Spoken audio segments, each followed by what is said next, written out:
রাজধানীর বিভিন্ন স্থানে বিচ্ছিন্নভাবে 15টি স্থানে ককটেল বিস্ফোরণের মতো ঘটনা ঘটেছে। এর বাইরে দুটো বাসে অগ্নিসংযোগের ঘটনা ঘটেছে।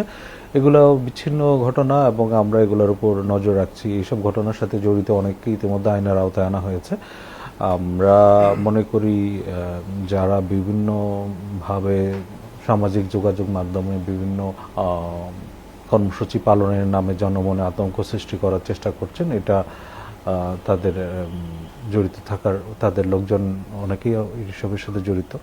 আমরা সব রকমের প্রস্তুতি নিয়েছি জনগণের জানমালের নিরাপত্তা এবং ঢাকা মহানগরীর আইনশৃঙ্খলা পরিস্থিতি স্বাভাবিক রাখার জন্য। পর্যাপ্ত জনবল মোতায়েন থাকবে আমাদের, জনগণের আতঙ্কিত হওয়ার কোনো কারণ নেই। আমরা সবসময় আপনাদের পাশে ছিলাম এবং আছি, থাকবো। আমরা রাজধানীর জন্য নিশ্ছিদ্র নিরাপত্তা ব্যবস্থা সাজিয়েছি।